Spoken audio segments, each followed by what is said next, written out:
Hello energetic बच्चों, कैसे हो आप लोग। उम्मीद करती हूँ आपकी एनर्जी टॉप पे होगी। मैं हूँ सानिया और आप सबका स्वागत है इस amazing learning platform nursing Gurukul पे, जहाँ हम बीएससी नर्सिंग की एंट्रेंस एग्जाम की प्रिपरेशन करते हैं और पैरामेडिकल की एंट्रेंस एग्जाम की भी प्रिपरेशन कर रहे हैं। अभी हमने एम्स के पेपर सॉल्व करना भी चालू किया है। हमने इससे पहले 2 पेपर सॉल्व कर लिए हैं, ये हमारा तीसरा पेपर है। तो बच्चों, अभी तक आपने वो 2 पेपर जाके नहीं देखे तो प्लीज वो जाके देख के आए, जिसकी प्लेलिस्ट की लिंक आपको डिस्क्रिप्शन बॉक्स में मिल जाएगी। और बच्चों, अगर आपको ये पूरी पीडीएफ चाहिए तो हमारा WhatsApp and Telegram group join करें, जिसकी लिंक आपको डिस्क्रिप्शन बॉक्स में मिल जाएगी। तो चलो बच्चों, हम हमारा क्वेश्चन नंबर 1 स्टार्ट करते हैं। Which physical quantity remains conserved in elastic collision। Elastic collision में क्या कंजर्व रहेगा वो पूछा गया है। तो इलास्टिक कोलिजन में मोमेंटम एंड काइनेटिक एनर्जी दोनों कंजर्व रहता है। यहाँ पे काइनेटिक एनर्जी की होना चाहिए, काइनेटिक, तो बोथ ए एंड बी आएगा। तो यहाँ पे आंसर आएगा both A and B. Two capacitor of 6 microfarad and 3 microfarad are connected in series. Their equivalent capacitance is। तो ये सीरीज में कनेक्ट किए गए हैं। कैपेसिटर का सीरीज का इक्विवेलेंट होता है 1/c is equal to 1/c1 plus 1/c2। Capacitor का जो सीरीज का है वो रेजिस्टेंस का पैरेलल का है। तो यहाँ पे अगर हम सॉल्व करेंगे तो 1/6 प्लस 1/3, इसको अगर हम फर्दर एलसीएम लेके सॉल्व कर सकते हैं या फिर क्रॉस मल्टीप्लीकेशन लेके सॉल्व कर सकते हैं।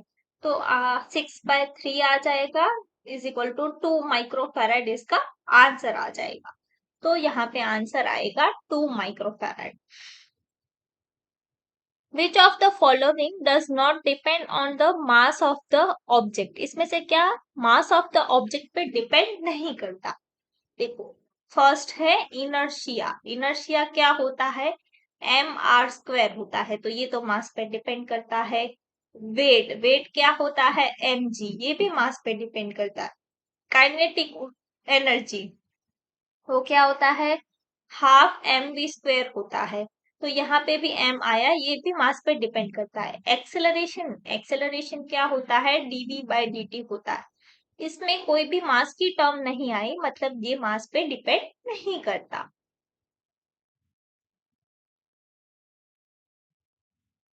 इन which medium does sound travels fastest?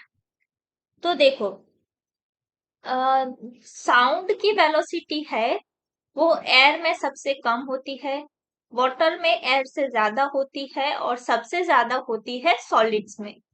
किसमें होती है? सॉलिड्स में। तो यहाँ पे एयर, वाटर, आयरन और वैक्यूम, यहाँ पे आयरन सॉलिड है इसीलिए हमारा आंसर आएगा आयरन।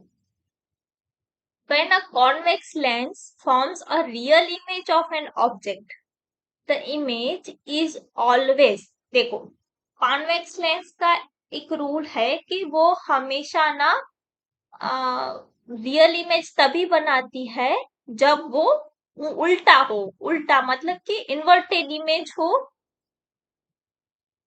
तब real image, inverted and real image बनेगी, and virtual and erect image बनेगी। यहाँ पे रियल इमेज बनी पूछा गया है, तो रियल होगा तब इन्वर्टेड ही होगा। ठीक है, तो यहाँ पे आंसर आएगा inverted. Dimensional formula for power, मैं हमेशा बताती हूँ फोर्स एंड एनर्जी का डायमेंशनल फॉर्मूला याद रखो, बाकी सबका बना लो। अब फोर्स एंड एनर्जी का याद होना चाहिए, एनर्जी का mL2T-2। हमें पावर का पूछा गया है, तो पावर एनर्जी अपॉन टाइम होता है। तो अगर मैं पावर का डायमेंशनल फॉर्मूला लिखूंगी तो एनर्जी का डायमेंशनल फॉर्मूला mL2T-2 और T का T, तो ये T ऊपर जाएगा तो हम इसको सिंप्लीफिकेशन करेंगे तो -2 -1 हो जाएगा -3। तो ML2 -3 ये रहा ML2T-3, मतलब ए हमारा आंसर आ गया। 1 electron volt is equal to, देखो बच्चों ये वैल्यू याद रख लेना। 1 इलेक्ट्रॉन वोल्ट, एक इलेक्ट्रॉन पे कितना चार्ज होता है? 1.6 इंटू 10⁻⁻19। तो ये 1e की जगह यही ये वैल्यू रख दो और ये हमारी जूल में एनर्जी हो जाएगी, क्योंकि ये एनर्जी का यूनिट है। इलेक्ट्रॉन वोल्ट एनर्जी का यूनिट है, एनर्जी जूल में होती है, इसीलिए ये जूल में आ जाएगा। तो यहाँ पे आ जाएगा ये। देखो आपको कंफ्यूज करने के लिए एक कूलम वाला दिया गया, एक जूल वाला दिया गया है। हम 1e की वैल्यू रखेंगे तो वो क्या होती है? 1.6 into 10⁻⁻19 coulomb into volt. Coulomb into volt joule होता है यूनिट, इसीलिए हमारा आंसर जूल में आएगा बच्चों। यहाँ पे कंफ्यूज मत होना। क्वेश्चन नंबर 8 है, कौन सी वेक्टर क्वांटिटी है? वर्क स्केलर क्वांटिटी है, प्रेशर भी स्केलर क्वांटिटी है, लेकिन वेलोसिटी है ये हमारी वेक्टर क्वांटिटी है। एनर्जी भी स्केलर क्वांटिटी है, तो वेक्टर क्वांटिटी पूछा है, इसीलिए हमारा आंसर आएगा velocity.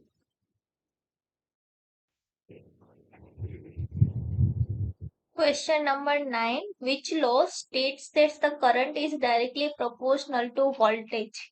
I is directly proportional to voltage. इसमें से हमें कौन सा फॉर्मूला मिला? V is equal to IR। ये है हमारा ओम्स लॉ, इसीलिए यहाँ पे आंसर आएगा ओम्स लॉ। ऐसा unit of magnetic field strength, magnetic field strength का ऐसा यूनिट, मैग्नेटिक फील्ड स्ट्रेंथ मतलब जहाँ पे B की बात की गई है, और हमें पता है B का यूनिट होता है टेस्ला, इसीलिए यहाँ पे आंसर आएगा Tesla. A car accelerates from 0 to 30 meter per second in 10 seconds. The acceleration of the car. अब acceleration क्या होता है? Change in velocity upon change in time. Change in velocity कितना है? फाइनल माइनस इनिशियल, और change in time 10। तो यहाँ पे 30 अपॉन 10, 0 कैंसल हो जाएगा, तो आएगा मीटर पर सेकंड स्क्वायर, 3 मीटर पर second square. The phenomena of bending of light around a obstacle, उसको हम क्या कहेंगे? तो किसी ऑब्स्टेकल, यहाँ पे सपोज कोई ऑब्स्टेकल है, यहाँ से कोई लाइट भी आ रही है, तो वो यहाँ से बैंड हो जाएगी और हमें यहाँ पे कुछ पैटर्न मिलेगा। यहाँ पे ये वेव फॉर्म है और यहाँ पे हमें कुछ पैटर्न मिलेगा, ये हमारा हो जाएगा डिफ्रैक्शन। क्या? डिफ्रैक्शन। अगर यहाँ पे ऑब्स्टेकल की जगह पे phenomena of bending of light when changes the medium ऐसा लिखा होता, तो हमारा आंसर आता रिफ्रैक्शन। ठीक है, ऐसे दो ऑब्स्टेकल बनेंगे तब हमें मिलेगा डिफ्रैक्शन पैटर्न, लेकिन यहाँ पे ऑब्स्टेकल की वजह से बेंडिंग ऑफ लाइट ये डिफ्रैक्शन की वजह से होता है। A ball thrown vertically upward has a zero velocity at top, its acceleration at that point. अब किसी बॉल को हम ऊपर थ्रो करते हैं, तो थ्रू आउट इट्स जर्नी, अगर ये टॉप पे हो या किसी भी पॉइंट पे हो, उस पे एक्सेलरेशन कांस्टेंट होता है जी जितना, 9.8 मीटर पर सेकंड स्क्वायर अर्थ की वजह से, और वो हमेशा डाउनवर्ड डायरेक्शन में ही होगा, कि यहाँ पे हो, यहाँ पे हो या फिर यहाँ पे हो। ठीक है, तो डाउनवर्ड डायरेक्शन 9.8 मीटर पर सेकंड स्क्वायर। ठीक है, तो हमारा ये आंसर आ जाएगा। In transformer, which quantity remains unchanged? Transformer किस लिए यूज होता है? वोल्टेज लेवल अप और डाउन करने के लिए यूज होता है। तो वोल्टेज लेवल तो चेंज हो रहा है, करंट भी चेंज हो रहा होता है, लेकिन ये पावर है, पावर कांस्टेंट रहता है। पावर भी कांस्टेंट रहेगा एंड फ्रीक्वेंसी भी कांस्टेंट रहेगी। यहाँ पे ये दोनों ऑप्शन सही है। ट्रांसफर पावर का क्या होता है, V इंटू आई होता है। V और I दोनों चेंज होता है, लेकिन इनका मल्टीप्लीकेशन पावर जो है वो आइडियल ट्रांसफॉर्मर में कांस्टेंट रहता है। Heat transfer by radiation occurs best in, तो हमें पता है कि सन से हमें हीट मिल रही है। सन और हमारे अर्थ के बीच में कोई भी मीडियम नहीं है, वैक्यूम है, फिर भी हमारे तक हीट पहुंच रही है। वो हीट रेडिएशन की वजह से पहुंच रही है। तो heat transfer by radiation vacuum में सबसे बेस्ट होता है, इसीलिए यहाँ पे आंसर आएगा vacuum. What is the escape velocity on earth, ये तो अब आपको पता है। इस इसका आंसर आप कमेंट में बताए। एक नोट दे देती हूँ, यूनिट का ध्यान रखना। यूनिट क्या है, सिर्फ वैल्यू देख के डायरेक्ट मत बोल देना। यूनिट का ध्यान रख के बताओ कि इसका आंसर क्या आएगा। Pressure exerted by an ideal gas is due to intermolecular attraction. Intermolecular attraction ideal case में नेग्लिजिबल होते हैं, तो इसकी वजह से फोर्स एक्सर्ट नहीं होगा। इलास्टिक कोलिजन ऑफ मॉलिक्यूल इसकी वजह से होता है। ग्रेविटेशनल फोर्स मॉलिक्यूल्स का मास बहुत कम होने की वजह से, ग्रेविटेशनल फोर्स की वजह से कोई सिग्निफिकेंट प्रेशर क्रिएट नहीं होगा।